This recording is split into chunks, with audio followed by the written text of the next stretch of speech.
Hello my friends, you're listening to Ebird Online and I'm back with another review. And today, for your viewing pleasure, we're going to talk about a couple who are soon to be married and whom until yesterday had never met. Yes, that's right, it's everyone's favourite lesbians. This is 90 Day Fiance Season 4, Episode 4. And so this couple are about to get married, but yet they've never met. Guys, what could go wrong? Oh dear. This week, unsurprisingly, Jeymi discovers that, well, things weren't quite as she thought they were. Yes, that's what could go wrong. Jeymi's about to be made aware that she's about to be married to a controlling and bossy authoritarian hypochondriac. She's got everything wrong with her that's able to be diagnosed by medical science. On the plane over, Kris made light reading of Merriam-Webster's medical dictionary. She thought she'd have a nose around and see if there are any new conditions or diseases on the market. You never know. Guys, let's get into it, but just before we do, I want to say a massive, heartfelt thank you to everyone who's subscribed to me in the last couple of weeks. I've got a whole load of new subs, so thank you for your support. I genuinely appreciate it. But if you've yet to do so, consider subscribing. Make eBird a happy eBird.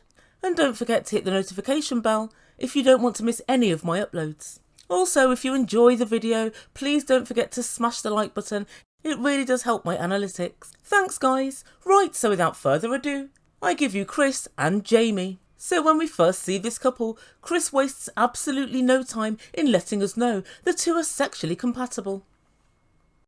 Yesterday, I moved to Colombia to finally be with my soon-to-be wife, Jeymi, and it has been everything I imagined and more. And it would seem that Jeymi enjoyed herself too. And they're both very, very happy that they're sexually compatible. While this might be true, I have to say, it wouldn't be that difficult to have had a great time considering neither one of them have slept with anyone else for the preceding 2 years. Well, apparently. I don't think that sexual compatibility is that hard to achieve. It's all the other boring bits that you've got to, well, consider. You know, things such as trust, respecting each other, loyalty, compromise, shared values, you know, those things.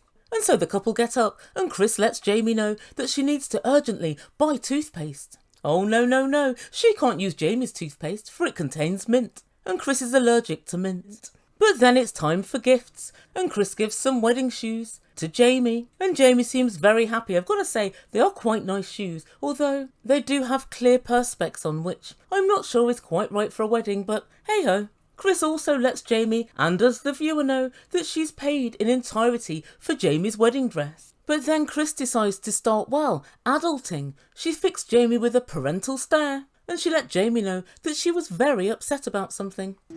I told Jeymi that since I was selling my home, that I would make sure that the bills were covered. So I had set the rent to a certain amount that I was comfortable with.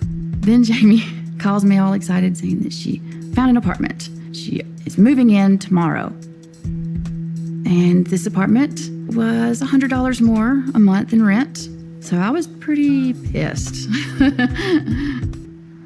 And guys, at this point, Jeymi really did crack me up because she was just very honest and she said, well, I knew that you'd really like the apartment and I really liked it and I knew if I told you before, you would say no and you'd want to get something cheaper, so I told you when it was too late. I've got to love the chutzpah because it's the kind of shit that I would do and half of you would do as well. But I would deny it. I'd say, oh, I never gave it a thought. All I thought was, what's $100 in the face of an apartment that I knew you were going to love? Maybe I've got a thing or two to learn from Jeymi. And she told Jeymi, you know, I'm older and I've been in marriages before and, you know. Oh really, Kris? Have you? How did those marriages work out? Not that well as I remember. And then Jeymi said, well, I have no problem in helping you with the rent. I don't need to give up work. And guys, I think that's fair enough. But I have a feeling that Kris is going to try and, I don't know, parent Jeymi. I have a feeling that because Kris is older in this relationship, she believes she's the leader. And I'm not sure that she thinks it's going to be a relationship of equals.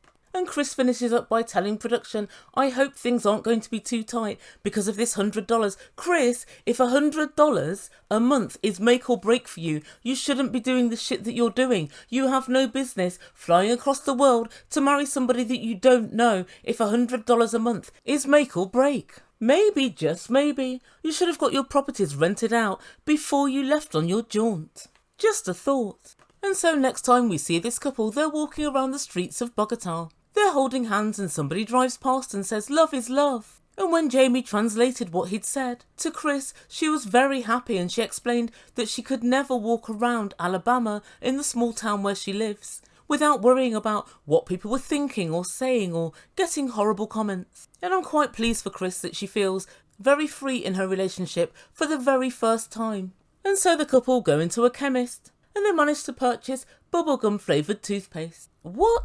Bubblegum flavoured? It rots your teeth with every brush. I've never heard of such a thing. But what happens next is, well, it's shattering for Jeymi, and I can see she's genuinely shocked. Kris wants to buy some industrial strength painkillers from the chemist, and she explains to Jeymi they're very, very expensive. And she further goes on to say she has extremely chronic back pain and chronic neck pain.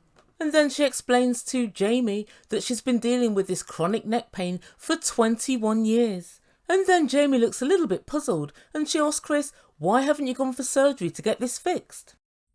Why, for surgery,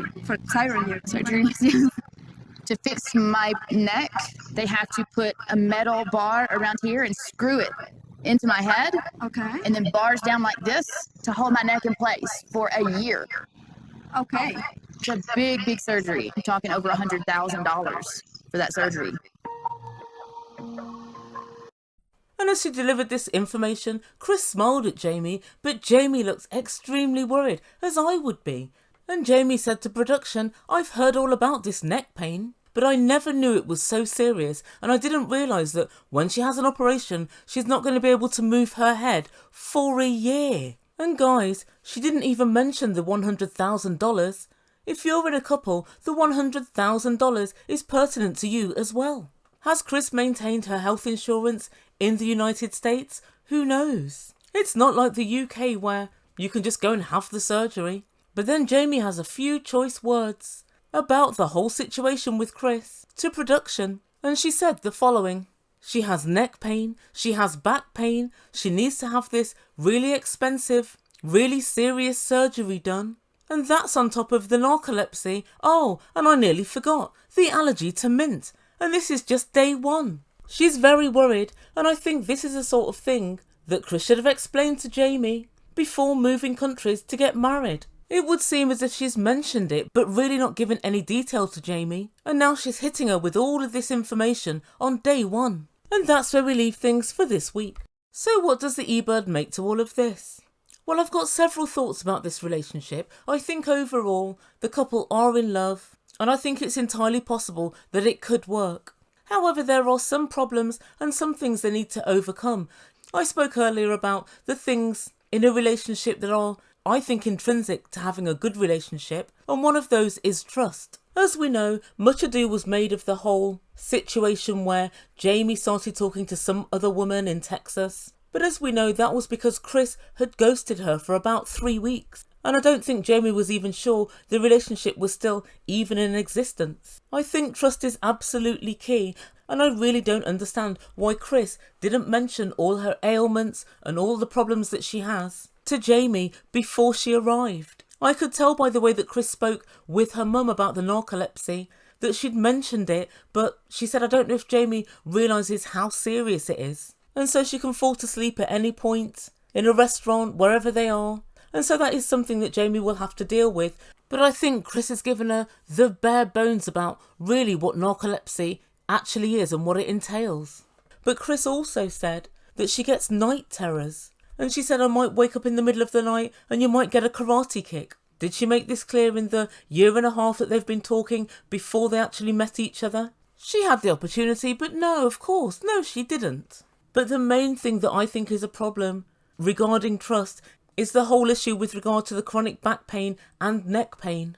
There's a very big surgery which Kris has been putting off for years and years, in fact for 21 years, because she's going to have a whole head and neck and I guess back brace for a year when she has to have this surgery, which incidentally is around about $100,000. That's quite something not to have mentioned. And also there's the issue of who's going to look after Kris during this year when she can't move. Of course it's going to be Jeymi.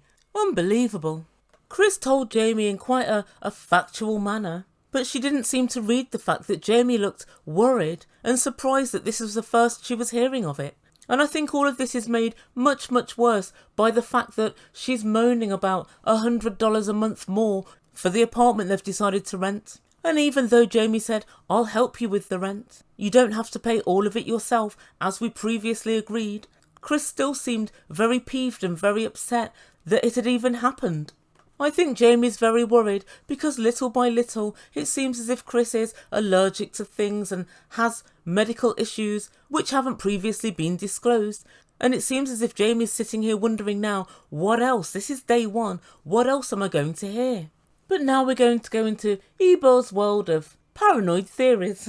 I love being a paranoid. Sometimes I think it defines me, but I have a very real suspicion that the whole pharmacy scene was a setup. Now bear with me. Why didn't Kris take her toothpaste as a carry-on? Apparently, according to her, it got confiscated, and I think it was a really good way for her to get to the pharmacy and get a fresh stash of painkillers and deliver all the information to Jeymi as she got those pills in front of a third party. When it's in front of somebody else, you know you can drop information without the other person kicking off because of course somebody else is there. I maintain this. If you have chronic back pain and chronic neck pain, there is no way you are moving countries to somewhere that you've never ever been to before without your pills. She would have had a stash from America to take her past the first, I don't know, few weeks, just in case for some reason they weren't readily available in Bogota. I think she has a stash of pills anyway, but she wanted to buy those pills so she could deliver all the information about her chronic back pain and chronic neck pain to Jeymi in a neutral, non-argumentative setting. I don't know, what do you guys think? Am I just being paranoid? More than likely. So guys, let me know in comments, what do you think? Do you think all of this should have been disclosed before? I certainly do. And also, what do you think of the very parental manner in which Kris spoke to Jeymi? She more or less chastised her like she was a naughty child. I've been looking into Jeymi's background and apparently she has a law degree and she's also working for a trading company, so I'm guessing she's no idiot and I'm guessing she has the ability to earn decent money. And on that basis, I think she has an equal say as to how the money is spent and also what apartment they have. Kris has managed to ignore a $100,000 operation that she's got to have, yet she's chosen to focus on a $100 a month extra on an apartment. Interesting, very, very interesting.